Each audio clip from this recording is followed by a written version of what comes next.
Fala, família do Agro, tudo bem com vocês? Vamos começar mais um episódio do AgriProsa Podcast. Aqui sempre tem entrevistas fantásticas com pessoas incríveis. Temos também o canal AgriProsa no YouTube. Que tal dar uma passadinha por lá e assistir as entrevistas que você ouve por aqui? E se você achar que vale a pena, vai lá, se inscreve no canal. O like eu tenho certeza que você vai deixar por lá, né? E se você conhecer alguém que possa se interessar por algum dos assuntos dos vídeos, então compartilha. Simbora então para mais um AgriProsa Podcast.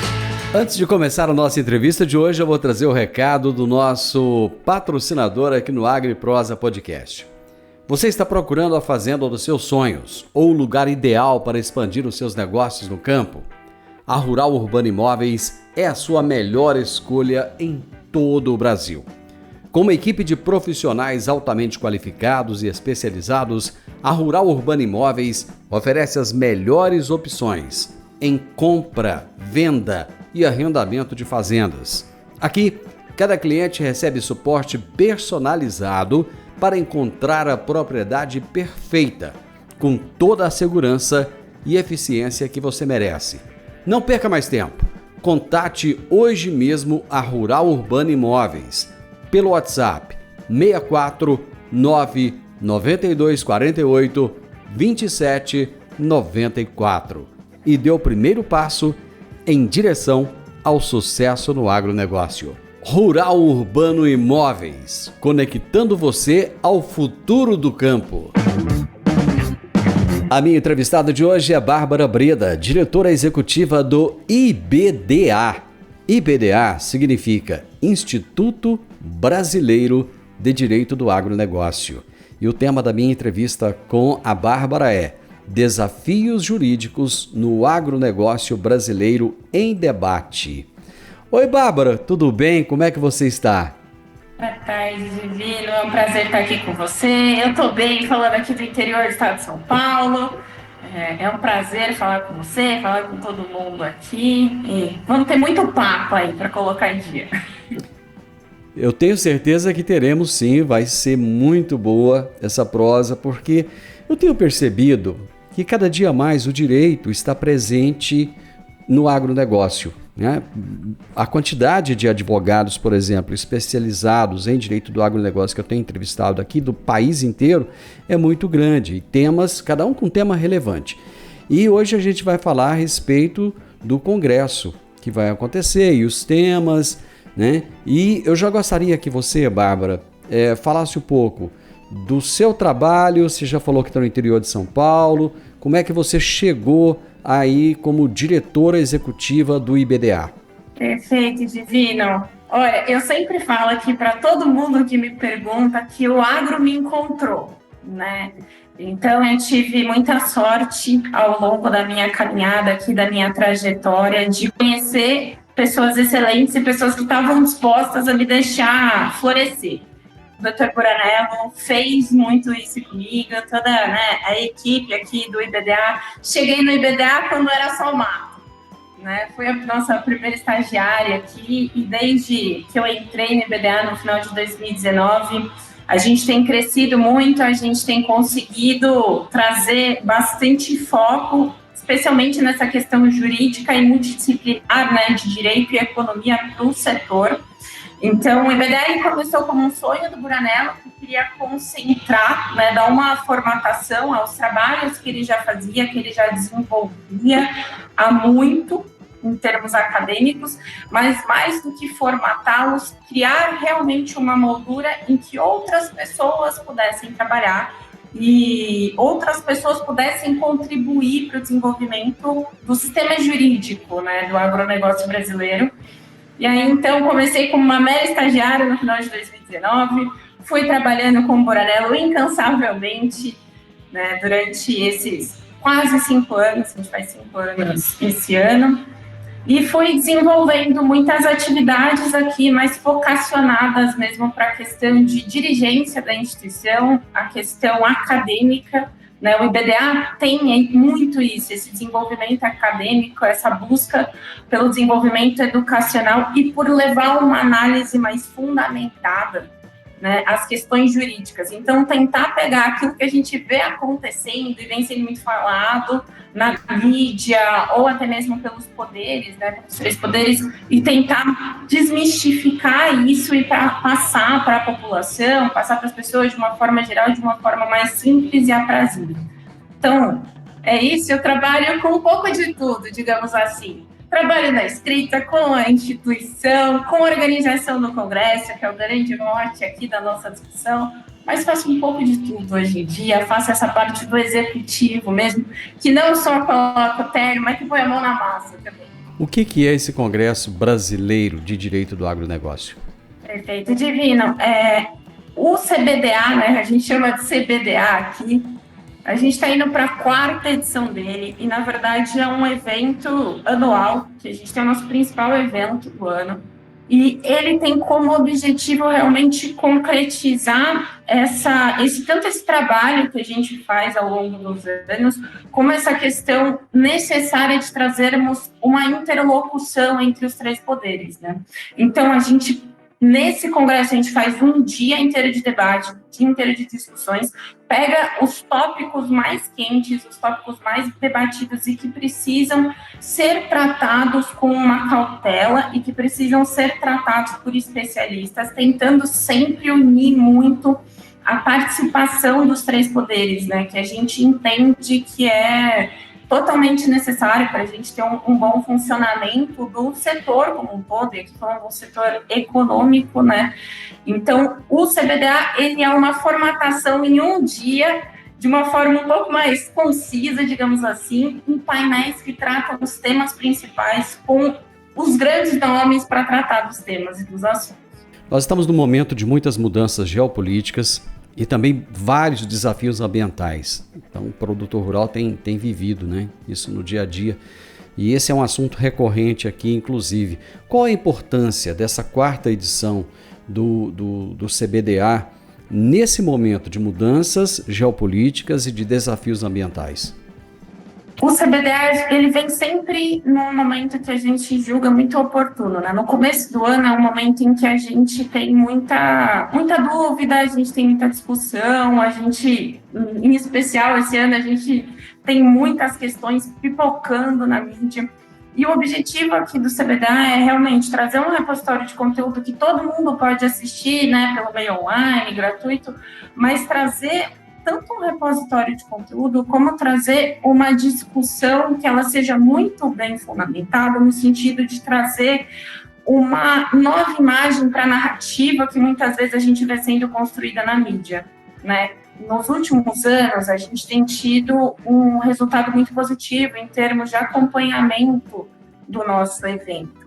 E muitas vezes acontecem eventos do agro, e aqui, né, olhando para a nossa ótica, que é a questão jurídica que tem, né, se desenvolvido ao longo dos últimos anos, acontecem muitos eventos, mas que, infelizmente, eles não têm tanta adesão do público. O nosso objetivo, então, é tentar trazer um evento que tenha uma base técnica para justamente trazer uma visão mais fundamentada, uma visão de mudança de narrativa ou de perspectiva que traga uma pulguinha atrás da orelha ali para os nossos ouvintes e que eles falem, opa, talvez o que eu esteja vendo não é bem assim, ou, olha, tem outras pessoas, né, de grande renome aqui, com base em tudo que a gente monta com o nosso conselho curador, essas pessoas estão validando aquilo que eu acho, então eu não estou tão errado, eu tenho um coro para minha voz. Nosso objetivo é esse, assim, trazer um coro diferente ou um coro a maior para a voz do agro e aqui pensando sobre a ótica jurídica e econômica mesmo do setor.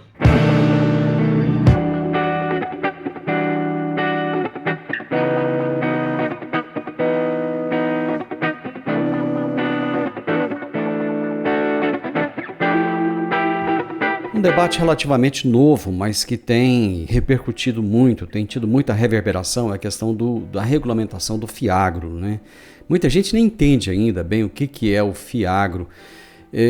Esse debate sobre a regulamentação do FIAGRO, ele pode impactar o agronegócio e o mercado de capitais. Vocês vão abordar esses temas no Congresso? Com certeza, acho que assim, né, o mercado de capitais é uma coisa que a gente fala muito aqui dentro do IBDA. A gente já tem uma cartilha, vou dar um spoiler, a gente já está lançando uma segunda edição de cartilha também, que trata sobre os FIAGRAs, e a gente vai ter um primeiro painel do nosso evento, logo depois, né, a fala de abertura e a palestra inaugural, a gente vai ter um painel dedicado a falar do mercado de capitais, cujo enfoque principal são os FIAGRAs, porque, de fato, ele é o principal instrumento que surgiu nos últimos anos, né? Os títulos do agro já estão completando aí 20 anos e a CPR 30, e o FIAGRO, ele é novinho, né? Ele surgiu nos últimos anos, ele surgiu em 2021, e agora a CVM vai regulamentar, né? Precisa trazer uma norma definitiva para os FIAGROs, a gente já viu acabar a consulta pública, o prazo, então agora a gente está esperando o regulador trazer uma norma definitiva, né? E justamente a gente vai ter o regulador falando nesse painel, a gente vai ter representante da CVM conosco, a gente vai ter representante da Ambima, representante do mercado conosco. Então, é um momento oportuno, é um tema que a gente precisa tratar, porque a gente precisa observar realmente essas novas formas de financiamento do setor, talvez dar uma saída para o produtor no sentido de não depender tanto do crédito, né, de origem pública. A gente sabe que está pressionado, que não tem recurso suficiente, que não vai ter recurso suficiente. Então, a gente precisa explorar essas novas fontes e realmente tentar trazer de uma forma que não fique só ali na Faria Lima, que a gente brinca aqui em São Paulo, né? Não ficar só na instituição padrão dos mercados capitais, nos escritórios de advocacia. A gente precisa levar isso para o campo. Não adianta ficar falando de um mecanismo que é para o produtor, que é para o agronegócio, só para quem já usa, né, o mercado financeiro, o mercado de capitais. Então, a gente vai tratar dos FIAGROS. Claro, né, o objetivo do IBDA sempre é tentar trazer de uma forma mais palatável para todo mundo. Então, a gente vai ter esse cuidado no Congresso também de tirar o juridiquês, de mostrar melhor como esse instrumento funciona, e ver realmente, né, qual é a perspectiva do nosso regulador, qual é a opinião da CVM, como o mercado tem se comportado, como o mercado está vendo essa nova regulação, e ver se a gente consegue dar um passo ainda maior, né, no financiamento privado do setor. Bárbara, ainda ontem eu tinha uma discussão aqui com uma outra advogada, por sinal, por coincidência, a respeito da questão da propriedade rural, dos contratos agrários. Esse é um tema recorrente hoje, né? Inclusive devido à quantidade de invasões que aconteceu no ano passado. Esse é um outro tema que vai estar presente nesse congresso? Sim, a gente vai falar no painel 2 desse tema. Acho que também é um tema que não tem como a gente fugir, né? Não tem como a gente não tratar dele. A gente tenta olhar muito, e aqui é uma função do IBDA mesmo, a gente analisar essa questão sob a ótica da segurança jurídica, né? É algo que a gente espera, é algo que a gente almeja criar uma segurança jurídica maior para a produção, para o cumprimento dos contratos, até para a cessão, né, de crédito para a percepção, captação dos investimentos.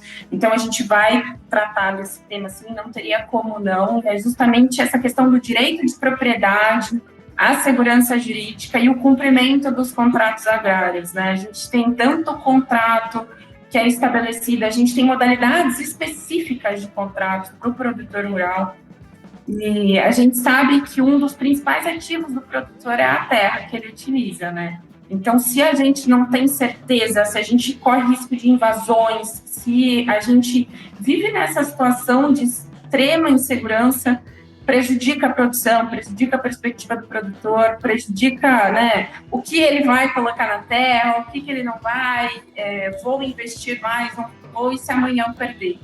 Então, a gente precisa tratar disso e a gente precisa observar como todo mundo está vendo isso. Então, seja a visão dos advogados, seja uma visão de mercado mesmo, a gente vai ter, né, o pessoal da Séries Investimento falando conosco, como que eles no mercado, né, que oferecem, que fazem essa parte do financiamento, como eles estão vendo isso. A gente tem o pessoal do Lima Júnior, então a gente tem muito muita percepção aqui, né, para analisar com base nesse conhecimento, né, desse conhecimento tão diverso dos nossos painelistas, para tentar entender qual é o melhor caminho para a gente seguir, né? Discutimos marco temporal, seja por meio de decisão judicial, seja por meio de lei, mas e agora? A gente precisa ver como que isso vai ficar daqui para frente. A gente vai voltar a discutir isso? Quais são os impactos disso? Então, tem que ter, né? O sistema ele tem que ter um espaço especial, acho, na discussão do agro no geral, e não seria diferente dentro do nosso congresso. A gente vive falando aqui que o agro, ele é uma empresa a céu aberto. Muita gente não entende isso, né? O que quer dizer o agro ser uma empresa a céu aberto? É diferente, por exemplo, de uma indústria, é diferente do comércio, que você tem uma portinha ali, você abre e fecha, você tem horário para começar, horário para terminar, tem o feriado que não trabalha, tem o final de semana. O agro não. Trabalha em momentos específicos e que muitas vezes são diferentes, né, de uma empresa convencional. Aliás, muitas vezes não, sempre é diferente de uma empresa convencional. E tem as questões de risco, que são também as questões climáticas, né? Então você já abordou aí a questão do crédito, que muitas vezes ele é escasso, né? Então é um negócio de risco que tem escassez de crédito e muitos produtores estão pedindo recuperação judicial. Por que querem? Não, porque não tem opção, né? Chegaram num ponto, ninguém quer pedir recuperação judicial, né? Quando a pessoa chega nesse ponto é porque ele não vê saída mais. E vocês vão ter um ponto de destaque para isso no Congresso, né? Trata aí, já começando o período da tarde, né, do nosso Congresso, a gente vai tratar do tema tanto de gestão de risco, né, quanto a recuperação judicial. A gente tem tido um boom de RJs, a mídia inteira está noticiando isso.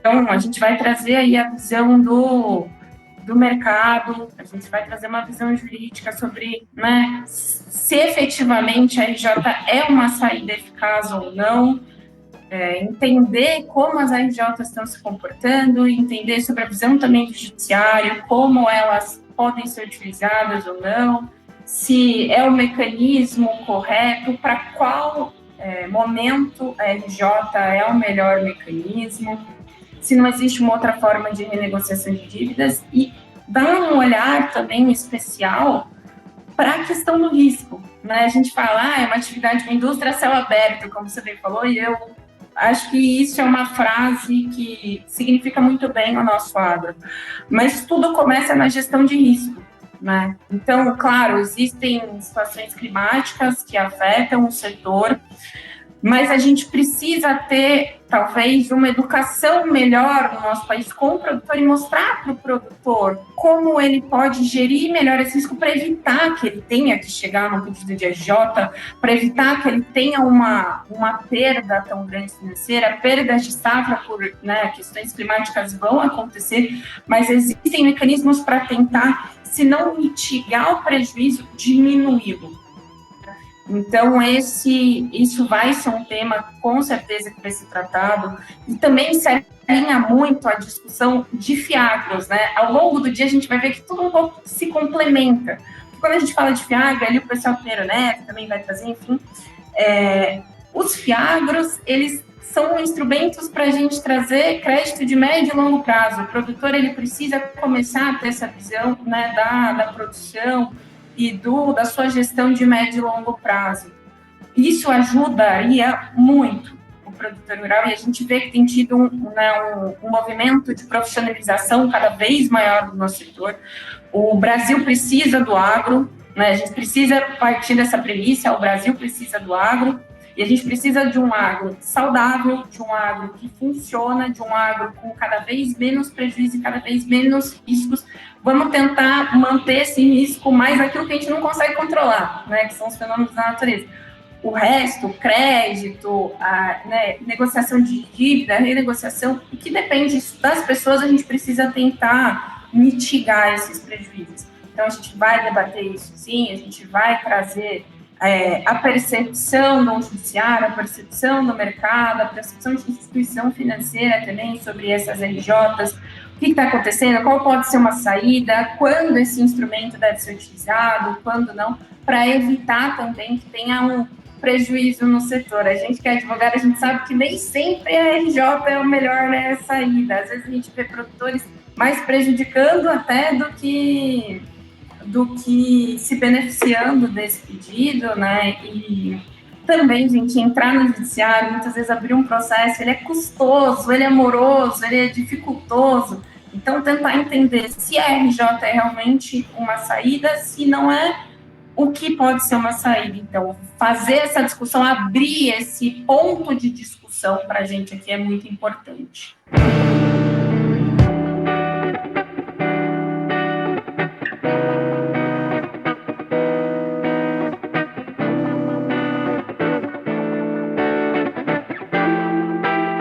Para além de tudo isso, nós temos ainda as questões de exigências de mercado e de consumo, né? Uma delas é a transição verde e a bioeconomia, que estão em voga aí, né? Nesse momento o mundo inteiro discute isso.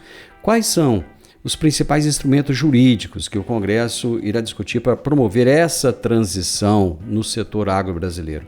A gente tem visto aqui que a questão ambiental, né, bioeconomia, transição verde, neutralidade de carbono, tudo isso está muito em voga. E a gente precisa que esteja, né? Então, o objetivo aqui dos nossos debates também, mais do que só falar sobre crédito de carbono, sobre transação de carbono, é trazer a percepção jurídica de quais são os instrumentos que existem hoje, eles funcionam ou eles não funcionam e como eu posso fazer eles funcionarem, né? A gente tem aí títulos verdes que já têm operado, a gente tem discutido muito compra e venda de crédito de carbono, o setor tem um nível de preservação considerável, né, que a gente sabe disso, apesar de muitas vezes ser dito o contrário, o nosso setor tem um nível de preservação muito elevado e a gente trabalha com instrumentos como o pagamento por serviços ambientais, né?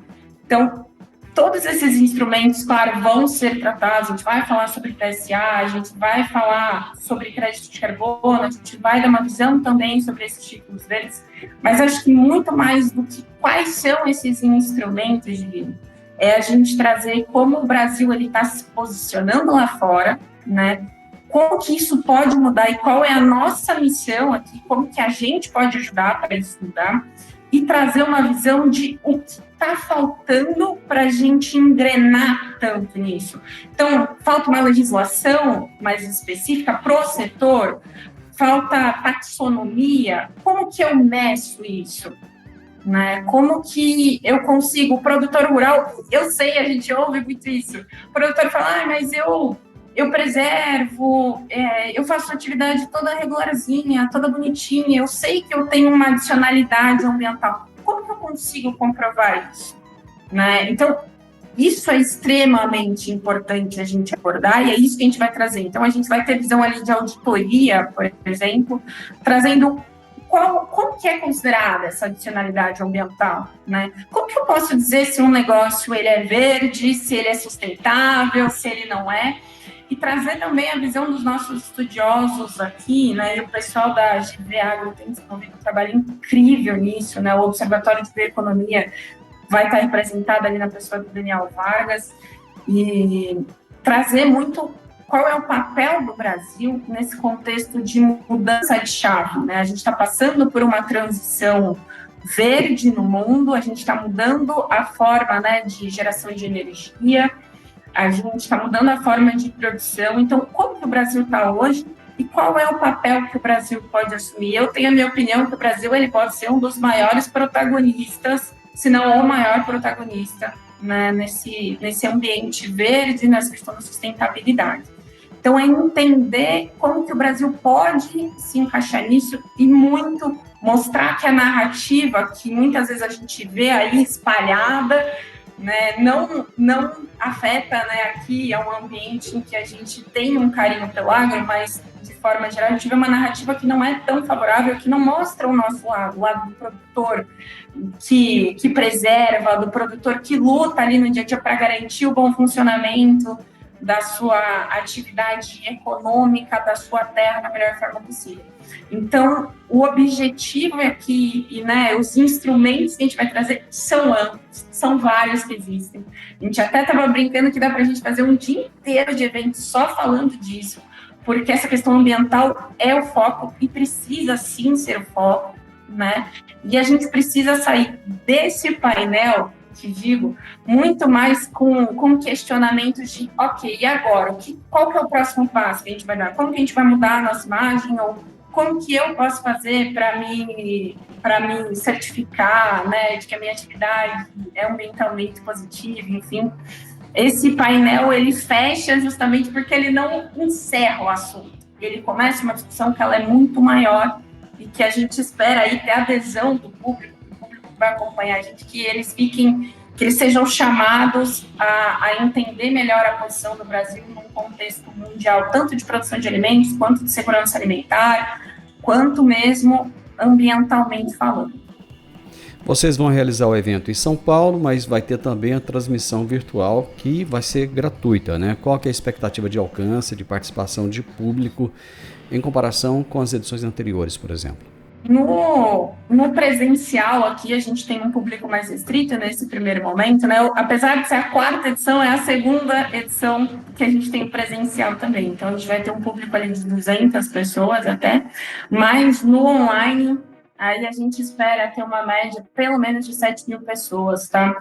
Nos últimos anos, a gente conseguiu bater a meta 5.000, então, para esse ano, a meta é de 7. Vamos torcer muito para pelo menos essas 7.000 pessoas estarem ali, porque a gente sabe que tem muito conteúdo, que a gente tem muita disposição, né, nossa para fazer o evento, muita disposição dos nossos panelistas, dos nossos patrocinadores para fazer esse evento ser um evento grande, um evento que traga realmente esse apoio para o setor, seja um evento que congrega visões e que traz discussões que precisam ser trazidas e que precisam ter um contexto mais amplo.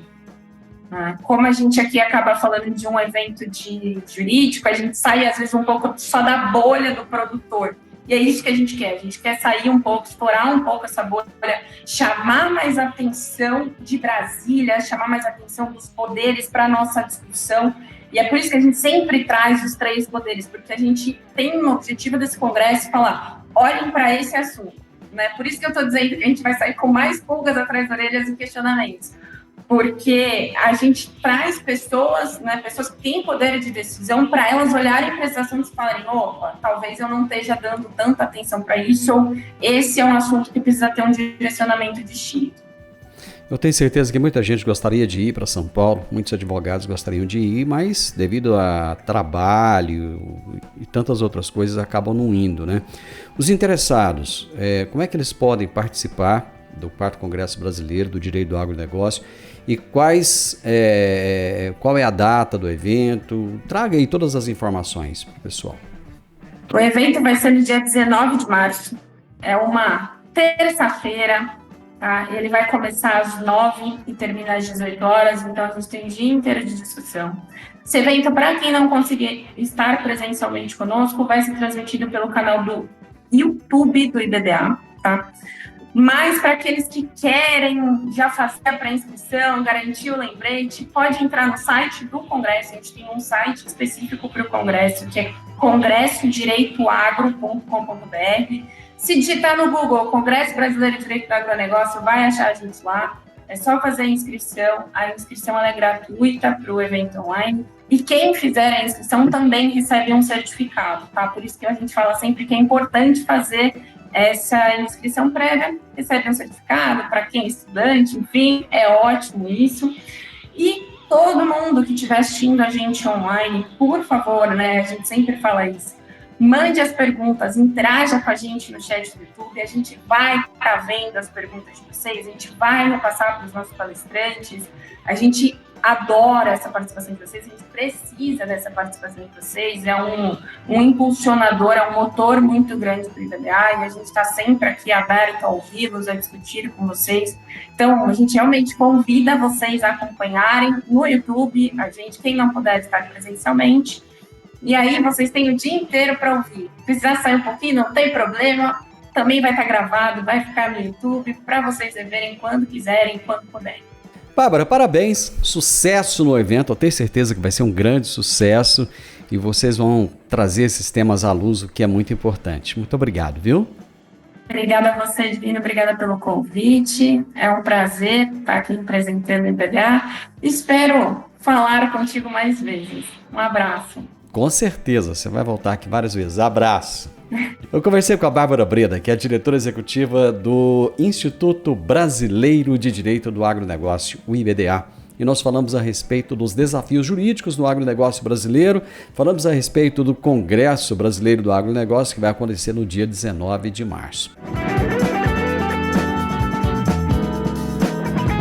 O podcast Agro e Prosa tem o objetivo de falar do agronegócio de forma fácil, simples e descomplicada. Diariamente conversamos com os maiores atores do agro e abordamos os mais diversos assuntos de interesse de produtores rurais, técnicos, pesquisadores, profissionais da área e simpatizantes do agronegócio. Se você gosta do nosso podcast, então você pode nos ajudar. É muito simples. Basta seguir-nos nas principais plataformas de streaming e também no YouTube. Se você deixar um gostei, compartilhar os episódios e deixar um comentário, já vai nos ajudar muito a dar relevância tanto ao podcast quanto ao canal. E o mais importante de tudo, nos siga para receber notificações de novos vídeos e episódios. Um grande abraço para você e até a nossa próxima prosa.